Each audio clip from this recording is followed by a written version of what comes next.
ইন্দিরা গান্ধীর সরকার বাজপেয়ী সরকার যে কাজ করেছে মোদী সরকার সেই পথে হাঁটতে রাজি হলো না।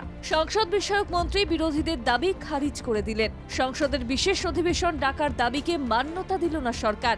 জাতীয় স্বার্থে বিরোধীরা সংসদের বিশেষ অধিবেশন ডাকার দাবি তোলে।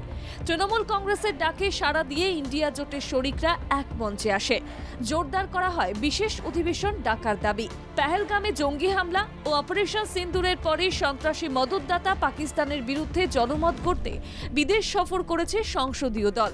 সংসদীয় দলের বিদেশ সফর শেষ হলেই জুন মাসে সংসদের বিশেষ অধিবেশন ডাকার দাবিতে সোচ্চার হয় বিরোধী শিবির।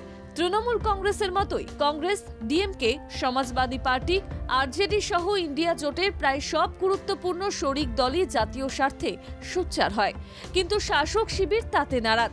সংসদীয় মন্ত্রী কিরেন রিজিজু বলেন, সব অধিবেশনেরই গুরুত্ব রয়েছে, তাই সংসদের বর্ষাকালীন অধিবেশনে গুরুত্বপূর্ণ বিষয় নিয়ে আলোচনা হতেই পারে। বিরোধীদের প্রশ্ন, কার্গিল যুদ্ধের পর বিজেপির সরকারই তো সংসদের বিশেষ অধিবেশন ডেকেছিল, এখন কেন মোদী সরকার সেই পথে হাঁটতে নারাজ? কেন জাতীয় আবেগ, জাতীয় নিরাপত্তার মতো সংবেদনশীল বিষয় নিয়ে কেন্দ্র গড়িমসি করছে? রিজিজুর ঘোষণা, 21শে জুলাই শুরু হবে সংসদের বাদল অধিবেশন, শেষ হবে 12 अगस्त। 21 जुलाई से 12 अगस्त तक मानसून सेशन को चलाने का हमने डेट तय किया है। और हम ये भी कहना चाहते हैं कि कुछ लोग स्पेशल सेशन के बारे में बात करते हैं, तो इसमें ऐसा है, हर सेशन स्पेशल ही होता है। विंटर सेशन हो, मानसून सेशन हो, बजट सेशन हो, हर पार्लियामेंट सेशन बहुत महत्वपूर्ण होता है।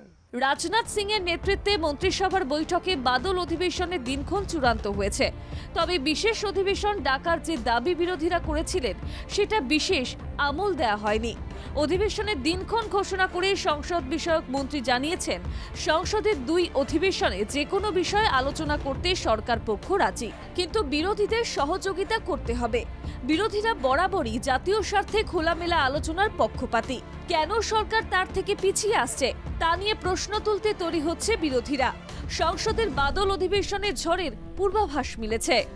ব্যুরো রিপোর্ট, বাংলা জাগো।